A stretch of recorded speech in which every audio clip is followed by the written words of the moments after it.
नमस्कार, मैं हूं दीपक चौरसिया। आपके अपने शो देश की बहस के साथ हम एक बार फिर से हाजिर हैं। जैसा कि आप जानते हैं, न्यूज नेशन का ये वो मंच है जहां होती है आपके मन की बात। आप जिस मुद्दे को चुनते हैं, हम न सिर्फ उस मुद्दे को पूरे देश के सामने उठाते हैं, बल्कि इस शो में लोग सीधे देश के सामने अपनी बात भी रखते हैं। आज आपने देश की बहस का जो मुद्दा तय किया है वो है, अब श्री कृष्ण जन्मभूमि पर विवाद क्यों? इसे 65% लोगों ने वोट देकर देश की बहस का मुद्दा बनाना चाहा है। आज इसी पर होगी देश की बहस। इस चर्चा में मेरे साथ एक बड़ा पैनल शामिल होगा, साथ ही दर्शक भी जुड़ेंगे। 492 साल का संघर्ष और लंबी कानूनी लड़ाई के बाद अयोध्या में श्री राम मंदिर का सपना साकार हो सका है और अब श्री कृष्ण लला विराजमान अपनी जन्मभूमि के लिए अदालत पहुंच गए हैं। जी हां, मथुरा में श्री कृष्ण जन्मभूमि मंदिर के 13.37 एकड़ परिसर में शाही ईदगाह मस्जिद की जमीन का मामला मथुरा सिविल कोर्ट पहुंच गया है। 8 याचिकाकर्ताओं की तरफ से मांग की गई है कि 1668 में क्रूर मुगल शासक औरंगजेब की फौज ने हमला किया था और मंदिर तोड़कर मस्जिद तामीर कर दी गई थी। मामले में कोर्ट ने 30 सितंबर की तारीख तय की है, जिसमें यह साफ होगा कि आगे की सुनवाई होगी या नहीं। इन सबके बीच मथुरा पर राजनीति परवान चढ़ने लगी है। ऐसे में बड़ा सवाल यही है कि क्या कानूनी लड़ाई से ही निकलेगा मथुरा मामले का रास्ता, और क्यों मुगलों को पूछता रहा हमारा इतिहास। मैं आपको यह बता दूं कि जब से हमने न्यूज महा डिबेट और न्यूज नेशन नाम का हैशटैग चलाया है, अब तक 30,000, जब तक मैंने देखा था 30,000 ट्वीट हो चुके हैं। आप भी ट्वीट के साथ अपनी राय दीजिए और बताइए कि क्या अब श्री कृष्ण जन्मभूमि को मुक्त कराने का वक्त आ गया है। देखिए क्या कहता है इसका इतिहास। श्री कृष्ण गोविंद हरे मुरारे। कृष्ण जन्मभूमि ये आस्था का वो मंदिर है जहां भगवान श्री कृष्ण का जन्म हुआ था। लेकिन अब कृष्ण जन्मभूमि पर एक याचिका अदालत तक पहुंच चुकी है। याचिकाकर्ता ने शाही ईदगाह मस्जिद को हटाने की मांग की है। अब भगवान श्री कृष्ण की जन्मभूमि की मुक्ति की भी बारी आ गई है। हमारा संवैधानिक अधिकार है, हम उन अधिकारों को प्रयोग करते हुए हमने न्यायालय में अपना ये सूट फाइल किया है। भगवान श्री कृष्ण विराजमान की सखा रंजना अग्निहोत्री की तरफ से सुप्रीम कोर्ट के वकील विष्णु शंकर जैन ने ये याचिका दायर की है। इस याचिका के मुताबिक 13.37 एकड़ जमीन पर हिंदू पक्ष ने दावा करते हुए इस पर अधिकार मांगा है। याचिका में जमीन को लेकर 1968 के समझौते को भी गलत बताया गया है। मुख्य रूप से प्रार्थना ये की गई है कि 1964 जो डिक्री है वो नल एंड वाइड है, जिसके द्वारा एक बहुत बड़ा भूभाग यहाँ के उस समय के तत्कालीन संस्थान ने उस समय मुसलमानों को दे दिया था, वो अवैध है। और साथ साथ वो पूरे ज़मीन पर हिंदुओं का अधिकार है, यानी भगवान का अधिकार है। दूसरी ओर अब मामला गर्माता जा रहा है। कुछ फिरका परस्त लोग जो है मथुरा के अंदर जो शाही जामा मस्जिद है और ईदगाह है, उस पर भी अपना हक जतलाने लगे हैं और उसको श्री कृष्ण भूमि जन्मभूमि बतला रहे हैं। ये देश के वफादार नहीं है, ये मुल्क के वफादार नहीं है, बल्कि मुल्क के अंदर इंतशार पैदा करवाने वाले लोग हैं। फिलहाल मथुरा में श्री कृष्ण जन्मभूमि पर दावे को लेकर श्री कृष्ण विराजमान की याचिका पर कोर्ट 30 सितंबर को सुनवाई करेगा। याचिका में तमाम ऐतिहासिक घटनाओं का हवाला देते हुए साबित करने की कोशिश की गई है कि कैसे श्री कृष्ण जन्मस्थान पर एक मस्जिद की तामीर की गई। याचिका में कहा गया है कि जिस जगह पर ईदगाह मस्जिद है, दरअसल वो कारागार है जहां पर भगवान श्री कृष्ण का जन्म हुआ था, और इस लिहाज से 1968 में श्री कृष्ण जन्मस्थान सेवा संघ का मुस्लिम पक्ष के साथ किया गया समझौता अवैध है, उसे निरस्त किया जाना चाहिए। देश की बहस में आज चर्चा हो रही है कि आखिरकार आस्था की लड़ाई अदालत तक कैसे पहुंच गई है। क्या अयोध्या से सबक लेकर मथुरा में हल निकल सकता है, या आने वाले दिनों में इस पर सभी पक्षों में टकराव बढ़ेगा?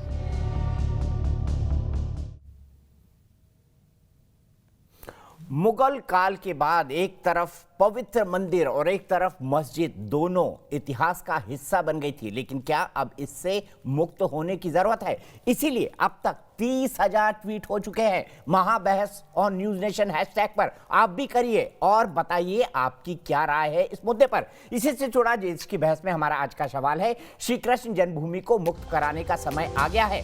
आप इस शो के दौरान इस मुद्दे पर अपनी राय न्यूज नेशन की वेबसाइट पर दे सकते हैं। हाँ या नहीं में आपका जवाब होगा। हमारे मोबाइल ऐप पर जा सकते हैं, हमारे ट्विटर हैंडल पर जा सकते हैं और हमारे फेसबुक पेज पर भी जा सकते हैं। अगर आपकी कोई राय है, सुझाव है, जवाब है या फिर आपकी कोई बात है जिसको आप पॉइंट आउट करना चाहते हैं, उल्लेखित करना चाहते हैं, तो 9711002266 पर एक व्हाट्सएप बनाकर हमें भेजें। और अगर आप कार्यक्रम में शामिल होना चाहता है तो भी ऐसा ही करें।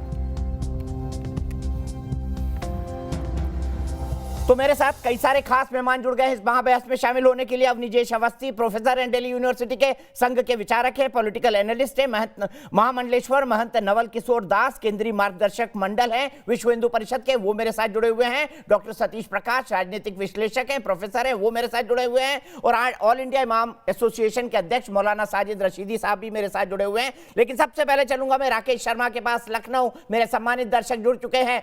राकेश जी, क्या आपको लगता है कि अब श्री कृष्ण जन्मभूमि के लिए भी आंदोलन चलाने का वक्त आ गया है? सबसे पहले तो मैं आपको थैंक यू बोलना चाहूंगा दीपक साहब, मुझे अपने प्रोग्राम में बुलाने के लिए। जी, मेरा बिल्कुल मानना है कि ये एक बिल्कुल सही समय है इस मुहिम को आगे रास्ता देने के लिए, क्योंकि आपको पता है जैसा कि भारतवर्ष में हिंदू धर्म के मानने वाले कम से कम 120 करोड़ लोग हैं और पूरी दुनिया में इस धर्म को मानते हैं। और राम जन्मभूमि के साथ ही साथ हमारे 2-3 तीर्थ स्थल ऐसे हैं जो कि बहुत ही ज्यादा महिमा रखते हैं और उनकी महिमा मंडन बिल्कुल होनी चाहिए। और जिस तरीके से राम जन्मभूमि में हमारे सुप्रीम कोर्ट ने जिस तरीके से फैसला सुनाया और देश के सारे लोगों ने, हिंदू हो, इस्लाम धर्म के मानने वाले लोग हो, हर एक वर्ग के लोगों ने इसको खुले मन से जिसको स्वीकार किया है और कहीं कोई विवाद के बिना इसको स्वीकार किया है, तो मेरे ख्याल में इस मसले को इस्लाम धर्म के मानने वालों के साथ मिल बैठ के इसको बात करनी चाहिए। ठीक है राकेश जी, मैं सीधे चलता हूँ मौलाना साजिद रशीदी के पास। मौलाना साहब, आप तो बोल रहे थे कि अयोध्या में राम मंदिर तो बन गया, एक दिन यहीं पे बाबरी मस्जिद भी बनेगी। मौलाना साहब का आवाज नहीं है, सतीश प्रकाश जी भी कट गए। अवनीजेश अवस्थी जी, पहला कमेंट आपसे, बताइए क्या होना चाहिए मथुरा में? दीपक जी, त्रेता के बाद द्वापर आता है। जी बिल्कुल, तो बड़ी साफ सी बात है, त्रेता युग के बाद द्वापर युग आया था, भगवान श्री राम के बाद भगवान श्री कृष्ण का अवतार हुआ था और मथुरा श्री कृष्ण का जन्म स्थान है। तो वहाँ पर अगर श्री कृष्ण के जन्म स्थान पर श्री कृष्ण का मंदिर या भव्य स्थान नहीं बनेगा तो कहाँ बनेगा? मेरी इन लोग 2-4 मुट्ठी भर लोग जो हैं, जो अपने आप को सेकुलर कहते हैं, धर्मनिरपेक्ष कहते हैं, लेकिन वास्तव में वे सबसे बड़े कम्युनल हैं कि इस देश में जिस भाईचारे की वो अपेक्षा रखते हैं उसमें यह बात माने कि जो हिंदुओं के स्थान हैं, पवित्र स्थान हैं, आराध्यों के स्थान हैं, उनको बड़ी आसानी से, सरलता से, श्रद्धा से उनको देना चाहिए।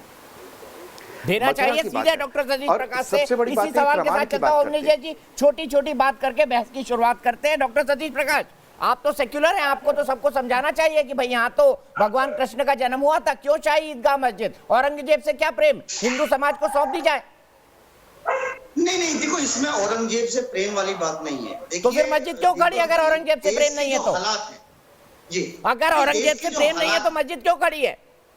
नहीं, आप बताइए ना। अरे भाई, देश के जो हालात हैं, इन हालात में रोजगार, जो बेरोजगार लोग हैं उसकी एक फौज खड़ी है, किसान खुश नहीं है, व्यापारी खुश नहीं है, तमाम महामारी का माहौल है, देश की सुरक्षाएं, देश की सीमाएं सुरक्षित तो कोई बात नहीं, बोलिए, कोरोना खत्म हो जाएगा उसके बाद आप इनिशिएटिव लेंगे, कोई बात नहीं। सतीश प्रकाश जी, मैंने आपकी बात मानी मैंने आपकी बात। अरे सतीश प्रकाश जी, मैंने आपकी बात मानी, तो बोल दीजिए कोरोना खत्म हो जाए, जब सिचुएशन हो जाए, 5-7 साल हो जाए, उसके बाद शाही ईदगाह मस्जिद को हटा देंगे, श्री कृष्ण जन्मभूमि को सौंप देंगे, क्या दिक्कत है? अगर औरंगजेब से प्रेम नहीं है तो आप ये घोषणा कर दीजिए। हटाने वाली बात है तो इतिहास में तमाम वो गलतियां हैं और इन गलतियों का कोई अंत नहीं है। देखिए, मैं मंदिर मस्जिद की बात नहीं कर रहा, मैं तो विद्यालय की बात करता हूँ, मैं तो ऐसे शिक्षण संस्थानों की बात करता हूँ, अस्पतालों की बात करता हूँ। भारत सरकार को भी इनके ऊपर ध्यान देना चाहिए। हम अस्पताल, शिक्षण संस्थाओं की आज बात नहीं कर रहे हैं, हम श्री कृष्ण जन्मभूमि की बात कर रहे हैं। मस्जिदों के आपसे अनार पूछो, आप आम बोलने लगते हैं। के नीचे कहीं ना कहीं बौद्ध मठ भी है, ये लंबी लड़ाई शुरू हो जाएगी। अगर आपको लगता है कि इस देश की तमाम मस्जिदों के नीचे अगर मंदिर छिपे हैं तो उन मंदिरों के नीचे कहीं ना कहीं बौद्ध मठ भी छिपे हैं, जो ऐतिहासिक गलतियां हैं। अरे सर, भगवान बुद्ध कब आए? भगवान बुद्ध को विष्णु का 10वां अवतार माना जाता है। आप कहाँ हैं डॉक्टर सतीश प्रकाश? बात करनी चाहिए। मंदिर से पहले भगवान बुद्ध आए थे कि मंदिर पहले आए थे? ये बता दीजिए, ये बता दीजिए। पहले भगवान बुद्ध आए थे या भगवान विष्णु आए थे? ये बता दीजिए ना। बताइए कौन आया था पहले? इतिहास क्या कहता है? बताइए डॉक्टर सतीश प्रकाश, इतिहास क्या कहता है? तो मोदी जी ने क्या कहा? मोदी जी ने कहा इस देश को देवालय नहीं शौचालय की जरूरत है। अगर मोदी जी देवालय की जगह शौचालय की बात कर रहे हैं तो वो बात ठीक है। अगर मैंने ये बात कह दी तो आपको बुरा लगता है।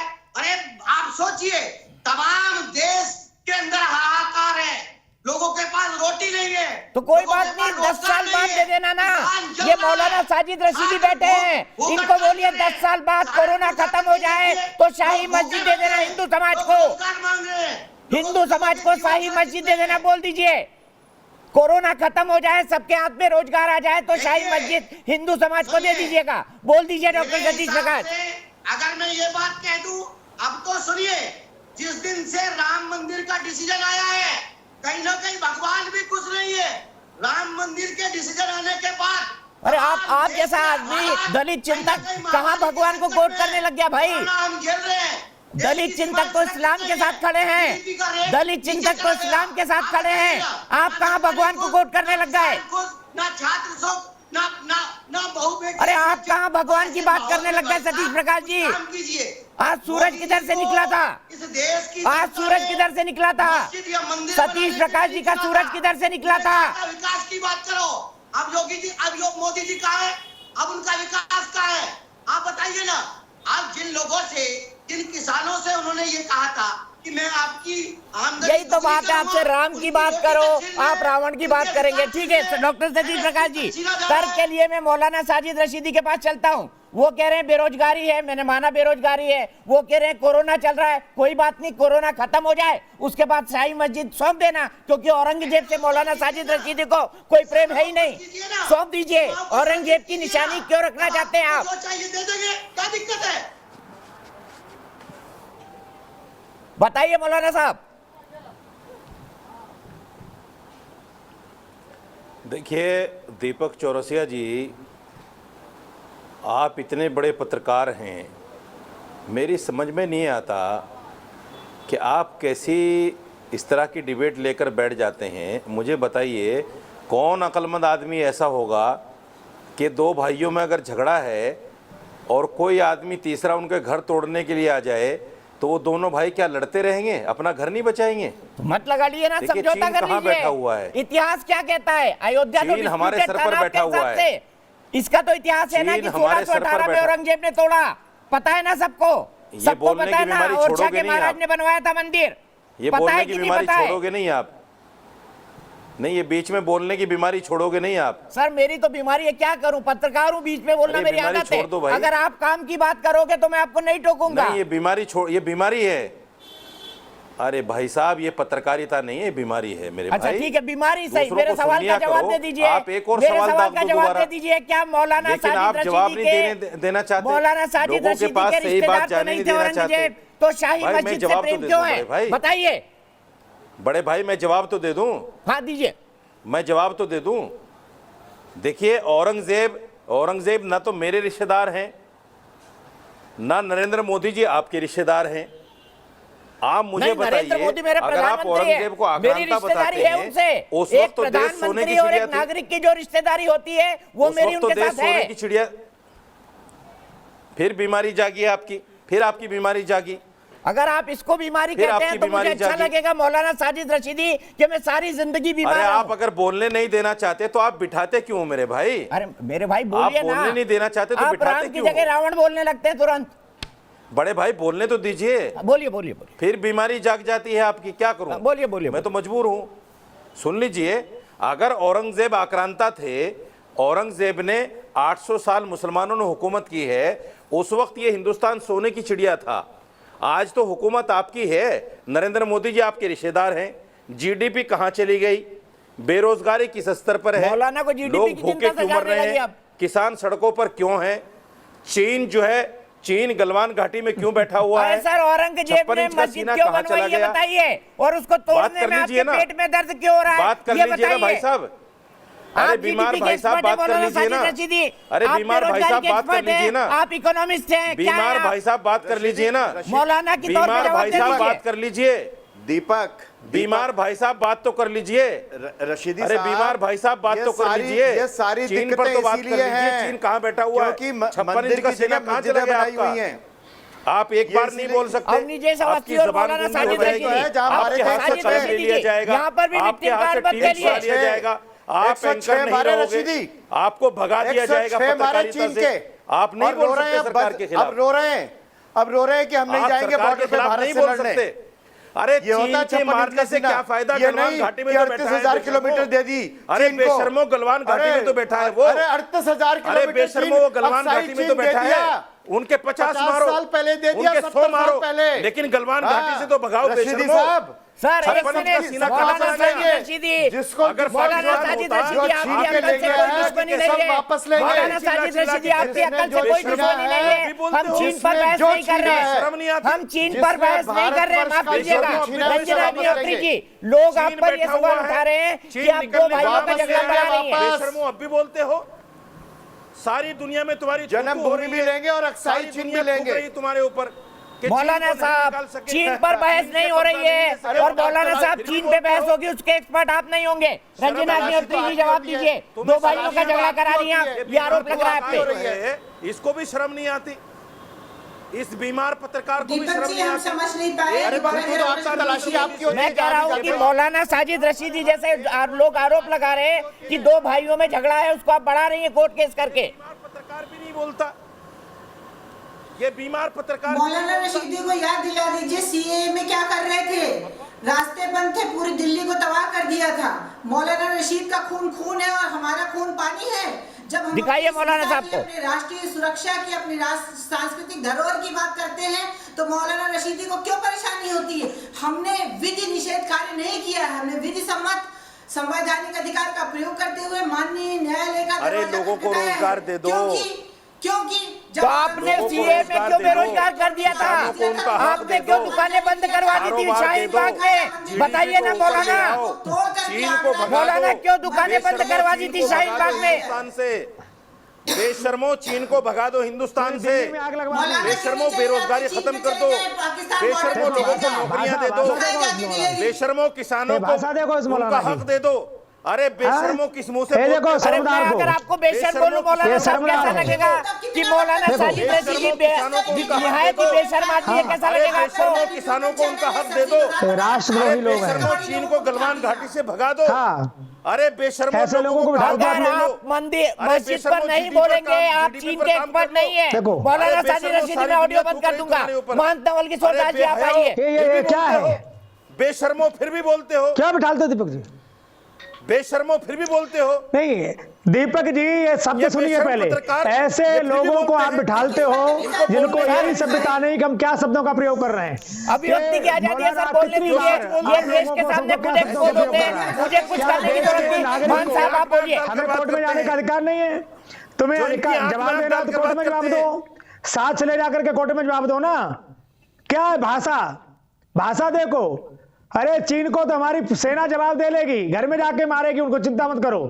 पर ये भाषा देखो, क्या भाषा बोली जा रही है? ये भाषा बोली जाती है टीवी पे। दीपक जी, आप किसी को बिठा लेते हो ऐसी भाषा? भाई कोर्ट में जाना हर देश के नागरिक का अधिकार बनता है। हम कोर्ट गए, हमने कोई लाठी डंडा तो नहीं उठाया। कोर्ट में जाकर के सच के आधार पर निर्णय होगा और कोर्ट जो निर्णय कहेगा हम उसको मानेंगे। भगवान श्री कृष्ण हमारे आराध्य हैं, एक बार तो बोल दो। इसलिए किसानों की चिंता तुमसे ज्यादा हमको है। किसानों की तुमसे ज्यादा चिंता हमको है। आज बहस हो रही है आस्था से रोटी मिलती है जहां क्या? तुम्हारे पूर्वजों ने, आतंकवाद राष्ट्रद्रोहियों ने, बाहर से जो मुगल आए उन्होंने अत्याचार किया, पापाचार किया, उसका जवाब दो। उसका जवाब दो। उसका जवाब दो। आप प्लीज मेरे लिए शब्द का इस्तेमाल कर सकते हैं। माननीय महंत के लिए मौलाना साजिद रशीदी इस शब्द का इस्तेमाल नहीं करेंगे आप। मैं चेतावनी देता हूँ आपको, महंत जी के लिए इस शब्द का इस्तेमाल नहीं करेंगे आप। गुंडे ने, हत्यारे ने, उनको औरंगजेब नाम के हत्यारे ने गुरु तेग बहादुर जी का शीश उतारा, गुरु गोविंद सिंह जी के साहबजादों को जिंदा दीवार में चिनवा दिया। वो हत्यारा है औरंगजेब, औरंगजेब हत्यारा है। तो कोर्ट में जवाब दो। ठीक है, कोर्ट में जवाब दीजिए। औरंगजेब वापस आइए, मैं आपको और यास्मीन जी को लूंगा। रंजना जी, मेरा सीधा सवाल है और यास्मीन जी इसके बाद आएंगी। मौलाना साजिद रशीदी, माफ कीजिएगा, आपके पास आज कोई तर्क नहीं है। आप वैसे ही कभी पढ़ाई करके नहीं आते, आज तो बिल्कुल नहीं आए। यास्मीन जी और रंजना जी, आप पर यह आरोप लग रहा है कि दो भाइयों को झगड़वा रही हैं आप। दीपक जी, जब सीए में बैठ करके पूरी दिल्ली को तहस नहस कर दिया जाता है तब क्या होता है?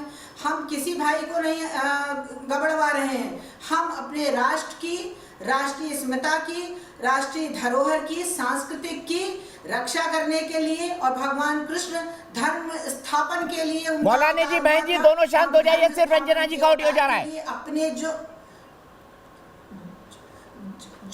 मेरे कर्तव्य हैं अपने राष्ट्र के प्रति, उन कर्तव्यों का मैं निर्वहन कर रही हूं, जिससे कि आने वाला भविष्य कठोर प्रश्न ये न पूछे कि आप लोगों ने क्या किया। औरंगजेब ने फरमान जारी किया 1770 में कि कटरा केशव देव में जो भव्य और दिव्य भगवान श्री कृष्ण का मंदिर है उसको तोड़ा जाए और मूर्तियों को आगरे की मस्जिद में लगाया जाए, जिससे कि नमाज पढ़ने वाले लोग उस पर पैर रख रख करके जाएं।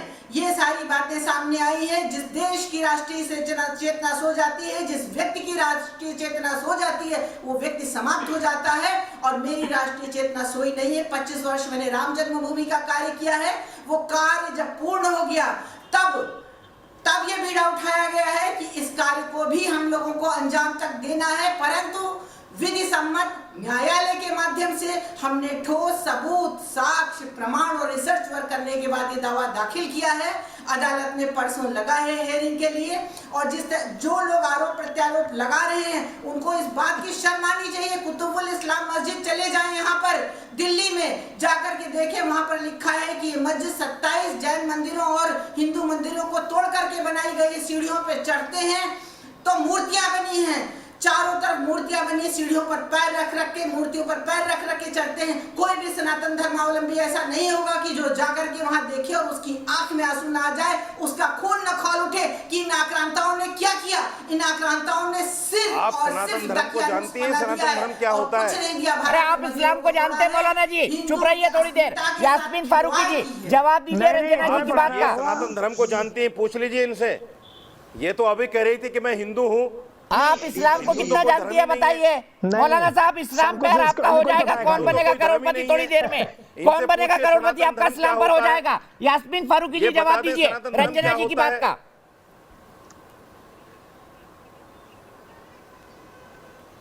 देखिए, पहली बात तो सबसे बड़ी मैं पहले भी कह चुकी हूँ कि मस्जिद मस्जिद होती है, किसकी बनाई हुई है, कौन था, कौन कातिल था, कौन क्या था, उससे मुझे मतलब नहीं है। दूसरी सबसे बड़ी बात यह है, सीधी सी बात है कि 1968 में इस चीज़ का फैसला हो चुका था और वो सब जो दो लोगों के बीच में फैसला हुआ है वही उस वक्त के वहाँ के मानी मुबानी थे। वो 1968 में फैसला हो चुका। तीसरी बात सबसे बड़ी है कि 1991 में एक्ट आ चुका है बाबरी मस्जिद को छोड़ के और किसी और चीज़। मेरी ये बात समझ में नहीं आती कि पुराने टाइम में ये हुआ, हिटलर ने ये किया, उसने ये किया, वो आया था। आज हम बहन भाइयों की तरह बैठे हुए हैं, हम बहनों की तरह बात करते हैं। हम आज में क्यों नहीं जीते हैं? हम कब तक पुरानी यादों में जीते रहेंगे और अपनी पुरानी यादों में जी के पुरानी चीजों को खराब करते रहेंगे? रंजना जी जवाब देंगी। यास्मीन जी, फिर आऊंगा आपके पास। रंजना जी जवाब दीजिए, वैलिड पॉइंट है यास्मीन जी का। दीपक जी, यास्मीन जी कह रही हैं कि दो भाइयों को क्यों लड़ाया जा रहा है, पुरानी बातों को क्यों याद किया जा रहा है। मुहर्रम में क्या होता है? मैंने नहीं कही ये बात, मैंने नहीं कही ये बात, मैंने नहीं कहा ये बात, मैंने नहीं कही। तो पुरानी बातें इनका कहना है मैंने नहीं कही ये बात। दीपक जी से पूछिए, मैंने नहीं कही। बात को याद करें और हम अपनी अस्मिता के लिए लड़ाई करें तो हम बहुत बुरे हैं। आपको नहीं समझ में आता है? आपके लिए सब कुछ है और जब हम अपनी राष्ट्रीय चेतना की मैंने बुरा भी नहीं कहा आपको, मैंने आपको बुरा नहीं कहा, मैं गंदी जबान कभी नहीं बोलती, में समझौता हुआ था। मैं गलत जबान नहीं बोलती किसी को। दीपक जी आप अच्छी तरह जानते हैं। यास्मीन जी सुन लीजिए उनका जवाब, मैंने बोल दिया, आपने नहीं बोला था। समझौता हुआ वो जो समझौता, सुन लीजिए, समझौते की बात सुन लीजिए, समझौते की बात सुन लीजिए। जो समझौता हुआ वो कृष्ण जन्मभूमि ट्रस्ट के लोग नहीं थे, एक फर्जी लोग आगे फर्जी संस्था बना के with the connivance of Sunni central Waqf board Idgah ने समझौता किया। वो 1997 के जजमेंट में माननीय उच्च न्यायालय ने कह दिया है कि ये समझौता गलत था, क्योंकि समझौता बिटवीन पार्टीज नहीं हुआ, बिटवीन एप्रोप्रिएट पार्टीज नहीं हुआ है। जिन लोगों ने समझौता किया वो स्थान के मालिक नहीं थे। कटरा केशव देव आज भी रेवेन्यू रिकॉर्ड में भगवान श्री कृष्ण के नाम चढ़ा हुआ है, कहीं ईदगाह मस्जिद का कोई नामो निशान नहीं है। जवाब दीजिए यास्मीन जी, आपने हाथ उठाया था। इनका कहना है कि 1967 का समझौता ही इनवैलिड था और हाईकोर्ट ने उसे स्वीकार कर दिया। मौलाना जी आ रहा हूं आपके पास, सतीश प्रकाश जी आपके पास जा रहा हूं। 1991 के एक्ट के बारे में क्या ख्याल है? क्या संविधान को खत्म कर दें, कानून को खत्म कर दें? कोर्ट का गलत फैसला, जब आपकी मर्जी आए कोर्ट के फैसले गलत हो जाते हैं, जब आपकी मर्जी आए कोर्ट के फैसले सही हो जाते हैं, तो ये तो बहस यहाँ पे होना बेकार है। ठीक है, एक मिनट रंजना जी जवाब दीजिए। फिर 1991 जिसमें कहा गया है 1947 की स्थिति बरकरार रखी जाएगी। अभी एक मिनट आ रहा हूँ आपके पास, रंजना जी जवाब दीजिए। वो भी तो कानून है, उसके खिलाफ सड़क पर उतरे, सीएए के खिलाफ सड़क पर उतरे, वो भी तो कानून है, वो भी तो कानून है। यहाँ सीएए की बात ही नहीं हो रही, अभी चीन की बात हो रही थी, तो आप कह रहे थे क्यों कर रहे हो? दीपक जी आप कह रहे थे कि इधर उधर की बात क्यों कर रहे हो? आप बात यहाँ जिस चीज की हो रही है वो करो। ठीक है यास्मीन जी आपका जवाब देते हुए हम आएंगे उस मुद्दे पर भी अगर जरूरत होगी। आप जवाब दीजिए 1991 का एक्ट क्यों चुनौती दी गई है सुप्रीम कोर्ट के अंदर, और बी ये कह रही है फिर 1991 के कानून को आप लोग नहीं मान रहे, हिंदू पक्ष नहीं मान रहा है। दीपक जी ऐसा नहीं है कि हम किसी एक्ट को नहीं मानते हैं, लेकिन 1991 का एक्ट जो है सेक्शन 4 हमारे ऊपर अप्लाई नहीं करता है। वो क्या कहता है कि ऑन और बिफोर 15 अगस्त 1947 ये समझौता हुआ जब 1968 में बिल्डिंग बनी, उसके बाद कि हम उस समय का हम कट ऑफ डेट मेरे ऊपर अप्लाई नहीं करती है। और ये बात इसकी जो और गुण तत्व हैं वो हम सब अदालत में रखेंगे। हम अभी सारी बातें ने क्यों बता दी, एक पॉइंट बता दिया कि 1990 जिन्होंने समझौता किया वो गद्दार थे, सपोर्ट करता है मेरे। आप ये बात कहना चाह रही हैं कि जिन्होंने समझौता किया वो लोग गद्दार थे, वो हिंदू नहीं थे, वो कोई और थे? नहीं वो हिंदू थे, उन्हें समझौता करने का अधिकार नहीं था। ये धर्म युद्ध है और धर्म युद्ध अपनों से ही होता है। कौरव और पांडव में दोनों अपने ही लोग थे और धर्म के लिए पांडव खड़े हुए थे और अधर्म के लिए कौरव खड़े हुए थे। जिन लोगों ने समझौता किया वो गद्दार थे और वो अधर्म का साथ दे रहे थे। समझ गए आप? धर्म युद्ध अपनों में ही होता है, तो वो हिंदू ही थे और वो अपने ही थे, परंतु उन्होंने गद्दारी करी, तो हम धर्म युद्ध के लिए खड़े हुए हैं, हम उनके विरुद्ध लड़ेंगे। ठीक है, एक बड़ी ब्रेकिंग न्यूज आ रही है यास्मीन जी, मैं आपके पास जवाब के लिए आऊंगा, एक सेकंड। एक बड़ी ब्रेकिंग न्यूज आ रही है। संतों की सबसे बड़ी संस्था अखिल भारतीय अखाड़ा परिषद ने मथुरा के श्री कृष्ण जन्म स्थल विवाद मामले में दायर याचिका में पक्षकार बने या नहीं, इस पर चर्चा करने के लिए 15 अक्टूबर को वृंदावन में सभी 13 अखाड़ों की बैठक बुलाई जा रही है। बताया जा रहा है शांतिपूर्ण तरीके से जंग जागरण शुरू करने पर भी चर्चा होगी। विकास, अब तक विश्व हिंदू परिषद और भारतीय जनता पार्टी को ऑफिशियल स्टैंड श्री कृष्ण मामले पर कुछ नहीं था। अब क्या लगता है, जब अखाड़ा परिषद जन जागरण कर रहा है तो विश्व हिंदू परिषद भी इस मामले में कूदेगी?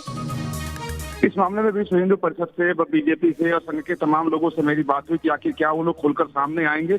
तो फिलहाल उनकी बातों से यह स्पष्ट हुआ कि वो राम जन्मभूमि पर मंदिर बन जाने तक किसी दूसरे मोर्चे को खोलने के मूड में नहीं है। यानी मथुरा और जो काशी विश्वनाथ का मामला है ज्ञानवापी का, तरह कि हमारे एजेंडे में ये शामिल है और आज न कल इसको हम लेकर रहेंगे। लेकिन फिलहाल हम लोग अपना ध्यान अयोध्या के राम मंदिर पर अब जमा कर रखे बैठे हैं। लेकिन अखाड़ा परिषद की अगर बात करें तो अखाड़ा परिषद बार बार ये कह रहा है कि हमारी शुरू से मांग है कि काशी मथुरा भी हमारे एजेंडे में है और वो हम लेकर रहेंगे। लेकिन फिलहाल हमें इस परिषद इसमें जाकर के याचिकाकर्ता के समूह में शामिल हो या न हो, इस पर विचार उन लोग बैठक में 15 तारीख की बैठक में करेंगे, जिसमें सभी 13 अखाड़े के लोगों को बुलाया गया है। इसमें अभी शामिल हुआ जाए या ना हुआ जाए, उनकी रणनीति वृंदावन में 15 तारीख को बनाई जाएगी। लेकिन परिषद का साफ तौर पर मानना है कि अगर अदालत तक मामला पहुंच गया है तो इसमें अगर हम खुलकर सहयोग न दें तब भी इसका साथ जरूर देना चाहिए, क्योंकि अखाड़ा परिषद पहले ही अपने एक प्रस्ताव में इसको स्वीकार कर लिया है और ये मानता है कि तीनों स्थान हिंदुओं को मिलने चाहिए। तो 15 तारीख को स्थिति बिल्कुल साफ हो जाएगी। और साथ साथ ये भी बताया गया कि अखाड़ा परिषद अब पूरे देश में जिस तरीके से राम जन्मभूमि के लिए आंदोलन चला था, जन जागरण चलाए गए थे, कृष्ण जन्मभूमि के लिए भी अखाड़ा परिषद ऐसा ही कुछ करेगा। ठीक है, legally doctor Satish Prakash ji, legally अगर इस दावे को माना जा रहा है, वो कह रहे हैं कि जो 91 का वर्शिप एक्ट है वो तो इन पर लागू ही नहीं होता, क्योंकि समझौता तो 1968 में था। और अगर किसी ने गलत किया है, एक हिंदू ने गलत किया है, तो उसकी सजा पूरा हिंदू समाज क्यों भुगते? जवाब दीजिए डॉक्टर सतीश प्रकाश। और चाइना, बेरोजगारी, इनके आड़ में मत छुपिएगा, ये बताइएगा कि औरंगजेब यहाँ के लोगों का क्या लगता है? दीपक जी, ये भगवा टोली और जो तमाम आरएसएस के जो टोली के लोग हैं, इन्होंने देश का संविधान नहीं माना, तो इनसे ये उम्मीद करना कि ये एक्ट को मानेंगे, मुझे नहीं लगता। देखिए, एक सवाल मैं पूछूंगा, आपके लिए बेरोजगारी कोई मुद्दा ना हो, मुझे कोई दिक्कत नहीं। आपको किसानों की कोई बात ना लगती हो, मुझे उसमें भी कोई दिक्कत नहीं। आपको महामारी ना मुद्दा हो, ये भी कोई दिक्कत नहीं। लेकिन एक सवाल मैं पूछूंगा, इन तमाम साधु महात्माओं से और इन तमाम वकीलों से एक सवाल मेरा जरूर है कि मुझे आप ये बताइए कि राम मंदिर राम ने बनाया है नहीं बनाया, इस बात के शायद कोई साक्ष्य नहीं है, लेकिन राम के द्वारा बनाया गया एक ही चीज इस दुनिया में है, जो है वो राम सेतु है। कहीं आज तक ये तमाम वकीलों की टोली और तमाम साधुओं की टोली ने ये बीजेपी से सवाल क्यों नहीं पूछा कि राम के द्वारा बनाया गया राम सेतु किसी औरंगजेब ने नहीं तोड़ा, या किसी मुगल ने नहीं तोड़ा, या किसी मुसलमान ने नहीं तोड़ा, वो कहीं ना कहीं अटल बिहारी वाजपेयी जी के सरकार में सेतु समुद्रम जो योजना चलाई गई ना, जिसको तोड़ना था, अगर व्यापारियों का हित है तो टूटा क्या? तब आप अरे भाई डॉक्टर सतीश प्रकाश, टूटा क्या है बताइए? क्यों नहीं आपने सरकार से सवाल पूछा? आपको पूछना चाहिए था ना। महंत नवल किशोर दास आपको जवाब दे रहे। डॉक्टर सतीश प्रकाश जी, आपका सवाल हो गया। महंत नवल किशोर दास जवाब दीजिए। आप ये तमाम लोग बीजेपी की बी टीम है। सतीश जी, उस समय कांग्रेस ने कहा था कि राम काल्पनिक हैं, और उस समय भी देश के संतों ने, अखाड़ा परिषद ने, सभी लोगों ने जन जागरण किया था। नहीं तो राम सेतु उस समय की कांग्रेस सरकार तोड़ने जा रही थी। उस समय भी सतीश प्रकाश जी ब्रेक लगा लिया करिए, जवाब दे रहे महंत नवल किशोर दास आपको। सेतु बच सका, और आज राम सेतु सुरक्षित है। किसी की राम सेतु सुरक्षित है, किसी भाई के लाल की हिम्मत नहीं पड़ी, किसी सरकार की हिम्मत नहीं पड़ी उस पर टच करे। आज भी राम सेतु सुरक्षित है। और उस समय सभी संतों ने, विश्व हिंदू परिषद ने, पूरे संघ परिवार ने एकजुट होकर के हिंदुओं को साथ लेकर के जन जागरण किया था। इसी कांग्रेस सरकार ने कहा था कि राम तो पैदा ही नहीं हुए, ये तो काल्पनिक है। तब कहाँ गए थे आप? तब कहाँ गए थे? भगवान श्री राम ने तो सृष्टि भी बनाई है सत्य प्रकाश जी। अरे सतीश प्रकाश जी ब्रेक लगा दिया करिए, कभी बोलते ही रहते हैं आप। पर भगवान को ये नहीं पता था कि हमारी बनाई सृष्टि में ऐसे लोग प्रकट हो जाएंगे जो हमारा विरोध करेंगे। इसलिए जब रोटी नहीं मिलेगी ना तो कहीं आस्था डगमगा जाएगी। हाँ, हम जानते हैं ये लोग नहीं कंठी माला, पर भूख को रोटी दे। अरे सतीश प्रकाश जी कहीं रुक जाया करिए, सरकार को देश की भी चिंता है। सतीश प्रकाश जी कहीं रुक जाया करिए, सरकार को नौजवानों की चिंता है। सतीश प्रकाश का ऑडियो डाउन कर दीजिए, सुनते ही नहीं है बात। आज की बहस बेरोजगारी पे नहीं है, आज की बहस रोजगार पे नहीं है, किसानों पे नहीं, आज की बहस कृष्ण जन्म स्थान पर है, उसमें बोलिए। मौलाना साजिद रशीदी जी, मेरा सीधा सवाल है आपसे, और इधर उधर भटिएगा। सतीश प्रकाश जी थोड़ा ब्रेक लगाइए, आपकी आवाज नहीं जा रही है, आप बोलते ही रहते हैं लगातार, पता नहीं क्या रोग है। मौलाना साजिद रशीदी, मेरा सीधा सवाल है आपसे, अगर इतिहास ने किसी के साथ अन्याय किया है, अगर औरंगजेब ने उस वक्त अन्याय किया, तो क्या हिंदुओं को आज न्याय मांगने का अधिकार नहीं है? कोर्ट में जा रहे हैं भाई, आपकी तरह शाहीन बाग थोड़ी घेर रखा है, दिल्ली को थोड़ी अस्त व्यस्त कर दिया, दंगा थोड़ी कर दिया। देखिए, मैं आपको बताता हूं, कुछ झूठ पहले भी चलाए गए थे और कुछ झूठ अब भी चलाए जा रहे हैं। पहले झूठ ये चलाया गया था कि मंदिर तोड़कर मस्जिद बनी है, कोर्ट ने उसको मना कर दिया। एक झूठ चलाया गया था कि बाबरी मस्जिद में कभी नमाज नहीं हुई, कोर्ट ने उसको भी मना कर दिया। कोर्ट ने कहा 1949 तक नमाज होती रही। एक झूठ इन्होंने चलाया कि रामलला की मूर्तियां प्रकट हो गई, कोर्ट ने कहा कि साहब ये मूर्तियां चोरी से रखी गई। इन्होंने कहा कि हमने आस्था के नाम पर ढांचा गिराया, कोर्ट ने कहा नहीं, बाबरी मस्जिद को तोड़ना गैर संवैधानिक था। अब एक नया झूठ इन्होंने और शुरू कर दिया है कि ज्ञानवापी मस्जिद मंदिर तोड़कर बनाया गया है, और अभी जो कॉरिडोर निकल रहा है उसमें कुछ साक्ष्य मिले हैं जिससे मालूम होता है कि यहाँ मंदिर था। अरे साक्ष्य तो आप पहले भी बता रहे थे, कोर्ट ने तमाचा मार दिया आपके मुंह पे, कोर्ट ने आपके मुंह पे तमाचा मार दिया। अच्छा ठीक है, मौलाना जी विष्णु जैन जी जो कोर्ट कर रहे हैं मौलाना साजिद रशीदी, ऐसा कहीं कोर्ट ने कहा है क्या? और दूसरी बात, ये ज्ञानवापी पे चले गए, श्री कृष्ण जन्मभूमि पर हिंदुओं का अधिकार नहीं है। मौलाना जी जवाब सुन लीजिए, सबसे काबिल वकील आ गए विष्णु शंकर जैन जी जो इस केस को लड़ रहे हैं। मौलाना जी जवाब सुन लीजिए। तोड़ने का नोटिफिकेशन हो गया है, मुझे बताइए अयोध्या में 185 मंदिरों को मुझे लगता है सरकारी नोटिफिकेशन जारी हो गया। क्या मैं अपनी बात रख सकता हूँ? साजिद मौलाना साहब रुक जाइए, मथुरा पे बोलो ना। ठीक है विष्णु जी,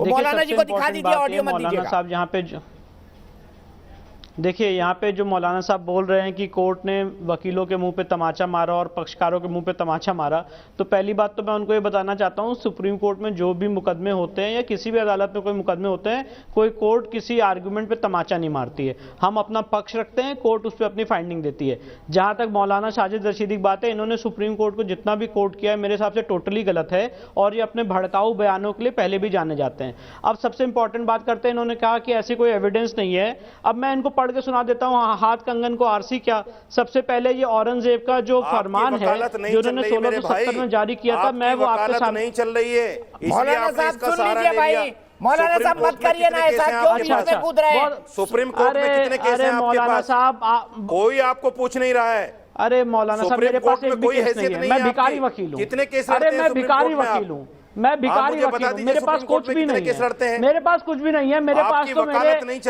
तो मेरे इष्ट देव का केस है। मुसलमानों को फिर लड़ाओ। अरे मौलाना साहब सुन लीजिए, आप तो दूध के दूल्हे हैं ना मौलाना साहब। करो, आपने कहा मैंने झूठ बोल दिया, आप उठाइए सुप्रीम कोर्ट का फैसला बाबरी मस्जिद पर। अगर चारों बातें मेरी गलत है तो मुझे सूली पर चढ़ा दीजिए, मैं चैलेंज करता हूं। आप तो वो है ना जो कह रहे हैं सुप्रीम कोर्ट के फैसले के बाद एक दिन वो आएगा जब राम मंदिर टूटेगा, बाबरी मस्जिद फिर से बनेगी। आप वही मौलाना साजिद रशीदी है ना जो सुप्रीम कोर्ट के लिए ऐसी बातें बोलते हैं। आप वही मौलाना साजिद रशीदी है ना, वो मत बोलवाइए मेरा। विष्णु जी की बात सुनिए, श्री कृष्ण के नाम पर आपको पैसा चढ़ाएंगे जी, और इससे ज्यादा क्या है? अरे चीन पर बात कीजिए आप, देखिए मैं की बात कीजिए मौलाना जी, चीन का सी नहीं पता होगा आपको, फालतू का आर्गुमेंट मत कीजिए। विष्णु जी बोलिए, मौलाना जी मैं आपको ऑडियो डाउन कर दूंगा अगर आप इसी तरह चिल्लाते रहे तो। विष्णु जैन जी देखिए, दीपक जी ये मुझ पे पिछले 2 दिनों से ऐसे ही लांछन लगा रहे हैं, ओपन धमकी दे रहे हैं टीवी चैनलों पे कि हम 40 करोड़ लोग हैं, हम तुम्हें देख लेंगे।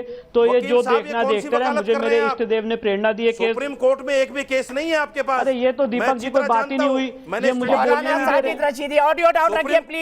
मौलाना जी ये तरीका नहीं है, वो अपनी बात कर रहे हैं, आप अपनी बात कह रहे हैं। आपने भी गालियां भर भर के निकाली ना। विष्णु जी कहिए अपनी बात और दिखाइए मौलाना जी का चेहरा बिना ऑडियो, देखिए कैसे बड़बड़ाते हैं वो। देखिए मैं आपको ये दिखाना चाहता हूं, औरंगजेब ने 1670 में क्या फरमान जारी किया था। अभी यहाँ पे काशी और मथुरा की बात हो रही है।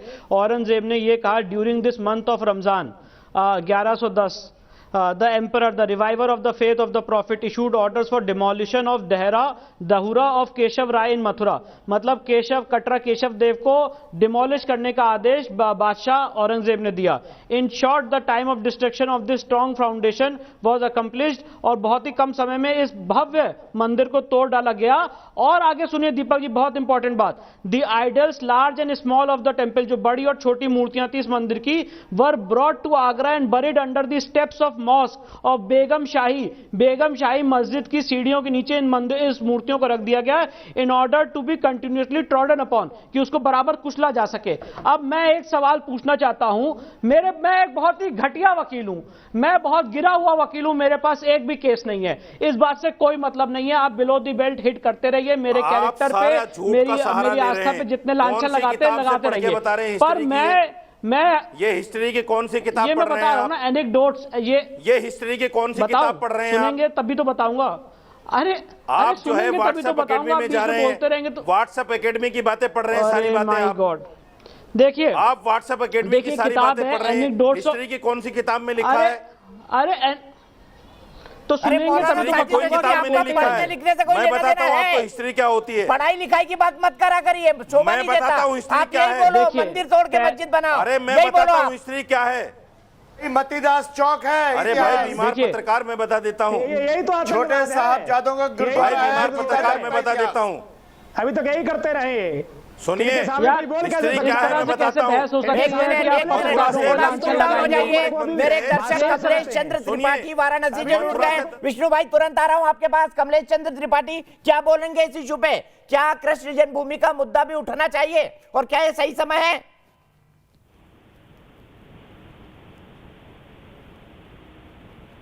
साक्षात ईश्वर हो, बखिया लोग तो उतारो साक्षात इनके प्रति करोड़ों लोगों की आस्था जुड़ी है।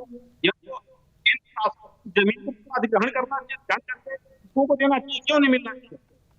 अगर 90 करोड़ लोगों की आस्था जुड़ी है बना के कर लें। ठीक है, आपकी आवाज कुछ गड़बड़ है, आपको फोन कनेक्शन ठीक रखना था। आप कह रहे हैं 90 करोड़ लोगों की आस्था जुड़ी हुई है, मुद्दा उठना चाहिए। सीधे मैं चल रहा हूं अब यास्मीन जी के पास। यास्मीन जी, क्या 90 करोड़ लोगों की आस्था कुछ नहीं कहती?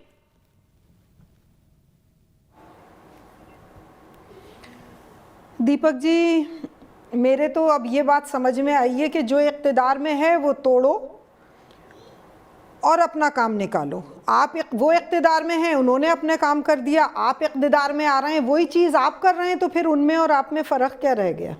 मैं तो आपकी बात मान रही हूँ, जो आप कह रहे हैं वो सच है।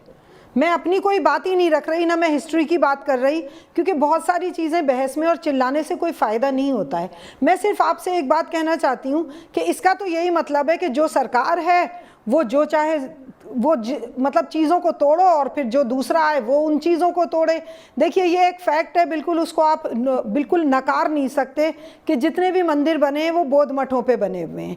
तो वही बात आ गई ना कि जो इक़्तिदार में है वो उस चीज़ को तोड़ो, दूसरी को बना लो। यास्मीन जी बताइए, कहाँ बौद्ध मंदिरों को तोड़ा गया? पहले हिंदू धर्म आया या बौद्ध धर्म, ये बता दीजिए मुझे।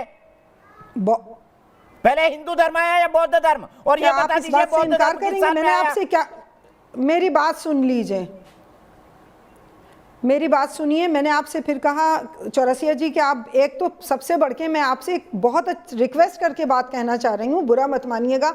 आप एंकर नहीं हैं, आप बायस्ड हैं, आप एक तरफा बात करते हैं। एंकर की बात दोनों तरफा होना चाहिए। मैंने आपकी ये बात नहीं होना चाहिए कि आप सिर्फ एक चीज को फेवर करते रहे, करते रहे। हिंदू धर्म आया या बौद्ध धर्म? नहीं, सुनने से क्या होता है? फेवर सिर्फ बीइंग एंकर, मैं सिर्फ आपसे एक सवाल कर रही हूँ, बी एंकर, आप एंकर हैं, आपको सिर्फ दोनों पक्षों की बात रखना चाहिए। आप इतने चिल्ला चिल्ला के उनको फेवर करते हैं, आप यकतरफा बात करते हैं।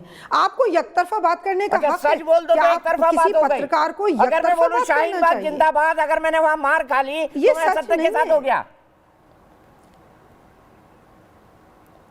क्या सत्य के साथ? मतलब आप तो अगर शाहीन बाग है तो गलत है, फिर वही बात है कि मुद्दे पे से बात हट जाएगी। एनआरसी पे कोई बोल रहा है तो गलत है। आप कहते हैं मुसलमानों ने दंगे भड़काए। आप कभी, मैंने एक बार मेरे बारे में कोई भी राय रखने के लिए आपने मुसलमानों को फेवर किया हो जी के पास और फिर विष्णु शंकर जी के पास। राय नहीं रख रही, मुझे बताइए पहले हिंदू धर्म आया या बौद्ध धर्म? जो बौद्धों के मंदिर तोड़कर हिंदुओं के मंदिर बनाए गए, ये कह रही है दावा।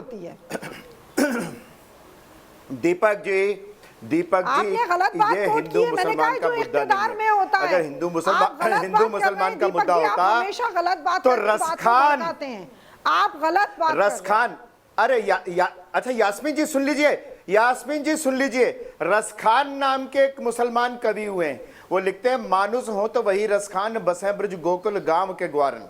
मेरा जब जब जन्म हो, मनुष्य जन्म में हो तो मैं मथुरा में पैदा हूँ, वृंदावन में पैदा हूँ। काग के भाग बड़े रोटी हरि हाथ ते ले गए माखन रोटी। ये रसखान ने लिखा है, मथुरा के बारे में लिखा है, श्री कृष्ण के बारे में लिखा है। भोजशाला में जहां पे आपने कब्रिस्तान बनाया, वहां पर शंकर जी, लक्ष्मी जी, गणेश जी की मूर्तियां आज भी विद्यमान हैं। आप मुझे ये बता दीजिए कौन सी मस्जिद में मूर्तियां होती हैं, ये मुझे बता दीजिए। यास्मीन जी जवाब दीजिए। भोजशाला में जाकर के देख लीजिए आप।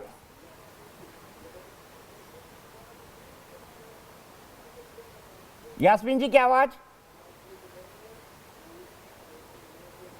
क्या हो रहा है भाई? यास्मीन जी की आवाज क्यों नहीं आ रही है? हमेशा एक चीज को तोड़ेंगे दूसरे को बनाएंगे क्या? वक्त के शहंशाह यही करेंगे क्या? हमेशा का नहीं है ना कि जो वक्त का शहंशाह होगा वो एक चीज को तोड़ेगा और दूसरे को बनाएगा। कि नहीं नहीं नहीं नहीं नहीं नहीं नहीं नहीं, मैं रसखान की मूर्ति लगाने को तैयार हूँ, लेकिन औरंगजेब की नहीं। धीरे बोलिए, मैं बहुत धीरे बोलती हूँ। औरंगजेब की, जिसने हमारे नवम गुरु, मैं औरंगजेब की बात ही नहीं कर रही, मैं जानती नहीं औरंगजेब हत्यारा ही कहूंगा मैं उसको, मैं हत्यारा ही कहूंगा। औरंगजेब को जानती नहीं कौन था, उसके नाम पर क्यों है औरंगाबाद? मैं नहीं उसके नाम पर औरंगजेब क्यों है? सम्राट औरंगाबाद क्यों है? करते थे। हाँ ठीक है, विष्णु जैन राजनीति नहीं करते थे, विष्णु जैन जी मुझे बताइए, क्या ये पिटीशन एडमिसिबल है? कौन से ग्राउंड लगते हैं इसके हिसाब से पिटीशन एडमिसिबल है? डॉक्टर सतीश प्रकाश आ रहा हूं, 100 साल बाद में ये लगाइएगा थोड़ा सा, विष्णु जैन जी और फिर सतीश प्रकाश जी। देखिए, मैं आपने बहुत ही उचित सवाल पूछा और मैं चाहता हूं कि यहाँ पे कुछ सेंसिबल डिबेट हो जाए, तो मुझे अनइंटरप्टेड बोलने का समय दिया जाए। सबसे इम्पोर्टेंट बात यह है कि 1815 में 13.37 एकड़ लैंड राजा पट्टीमल ने खरीदी थी उस समय की ब्रिटिश गवर्नमेंट से ऑक्शन में। तो ये केस अयोध्या और सारे केसेस से बहुत बेटर है, क्योंकि यहाँ पे हमारे पास तोड़ने का प्रूफ है और खरीदने का भी प्रूफ है। 1815 में राजा पट्टीमल ने खरीदी थी। उसके बाद 8 फरवरी 1944 को राजा पट्टीमल के जो वारिस हैं उसने इसको पंडित मदन मोहन मालवीय को दिया श्री कृष्ण जन्मभूमि बनाने के लिए, और उसके बाद 21 फरवरी 1951 को वहाँ पे ट्रस्ट का निर्माण हुआ। अब जो यहाँ पे जितने पैनलिस्ट बैठे हैं बराबर समझौते की बात कर रहे हैं, मैं उनसे पूछना चाहता हूँ कि वो जो समझौते की बात कर रहे हैं वो है 12/10/1968 का समझौता।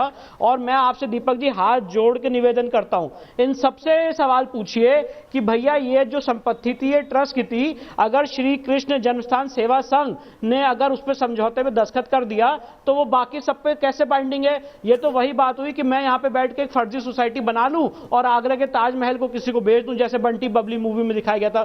तो एग्जैक्टली वही मूवी का सीन यहाँ पे हुआ है। 12/10/1968 का समझौता विद कंप्लीट अथॉरिटी आपके सामने मैं कहना चाहता हूं, ये श्री कृष्ण जन्मभूमि ट्रस्ट ने साइन नहीं किया है और उनका बयान भी आ चुका है, आप उनसे पूछ भी सकते हैं और मेरे पास लीगल रिकॉर्ड भी है, एविडेंस भी है। तो ये जो कह रहे हैं हिंदू मुस्लिम्स के बीच में सौहार्द हम बिगाड़ रहे हैं, इनसे पूछा जाए कि ये फर्जी दस्तखत किसी से करा लें और उसके बाद भगवान की संपत्ति पे कब्जा कर ले, तो उसके बाद हम उसको चैलेंज नहीं कर सकते। सुप्रीम कोर्ट के सीरीज ऑफ जजमेंट है, एक दो नहीं सीरीज ऑफ जजमेंट है, सेक्शन 44 ऑफ एविडेंस एक्ट पे जो ये कहते हैं कि अगर कोई समझौता, कोई भी कॉम्प्रोमाइज या कोई भी डिक्री फ्रॉड से ऑब्टेन की गई है, कोल्यूसिव है, तो उसको आप कभी भी चैलेंज कर सकते हैं, लिमिटेशन रन नहीं करती है। तो इस केस में जब हमें पता चला कि ऐसे फर्जी कॉम्प्रोमाइज हुआ है तो आज हम कोर्ट में गए, कोर्ट का हमने दरवाजा खटखटाया है कि देखिए साहब ये 12/10/1968 की जो डिक्री है ये तो श्री कृष्ण जन्मभूमि ट्रस्ट ने साइन ही नहीं की है, पूरी संपत्ति 13.37 एकड़ तो ट्रस्ट की है, तो ये सेवा संघ कैसे साइन कर सकता है? और इनसे एक सवाल और पूछ लीजिए, 1997 का फैसला है इलाहाबाद हाईकोर्ट का, जिसने ये कहा है कि सेवा संघ अलग है, ट्रस्ट अलग है। तो जो यहाँ पे जितने मौलाना साहब बैठे हैं बहुत सम्मानीय है, बहुत इनकी नॉलेज है, इस्लामिक स्कॉलर हैं, मैं बहुत छोटा गिरा हुआ भिखारी वकील हूं, तो इनसे पूछ लीजिए भैया इस फैक्ट पे आपको क्या कहना है। रही बात प्लेसेस ऑफ वर्शिप एक्ट की, जरा दीपक जी मैं चाहता हूं और मैं आपसे रिक्वेस्ट करूंगा, निवेदन करूंगा, अगर अप्लाई करता है, एक लाइन में कंप्लीट करिए जी। मैं कह रहा हूं इनसे पूछिए places of worship act apply करता है तो क्या आप कोर्ट में आके हलफनामा देंगे कि इस केस को प्लेसेस ऑफ वर्शिप एक्ट के हिसाब से डिसाइड किया जाए? मुझे कोई दिक्कत नहीं है। इन्होंने प्लेसेस ऑफ वर्शिप एक्ट का सेक्शन 4 सब क्लॉज 3B पढ़ा ही नहीं है। सर पढ़ना लिखना कहाँ जरूरत थोड़ी है पढ़ने लिखने की, आर्ग्यूमेंट करना पड़ता है उसमें, किसी ये को तो हम पे लांछन लगा सकते हैं, किसी को चाइना बोल दो, किसी को कतार बोल दो, कुछ भी बोल दो। मौलाना जी मैं आपके पास लौटूंगा। मेरे को धमकियां दे रहे हैं। ठीक है, ब्रेक और ब्रेक से पहले बता दूं पोलिंग परसेंटेज क्या कहता है, फटाफट वोट कीजिए। देखिए कितने लोग कह रहे हैं, 94% लोग कह रहे हैं कि मुक्त कराने का वक्त आ गया है। ये आपकी राय है, देश की बात सुनने वालों की राय है। एक ब्रेक के लिए रुकते हैं।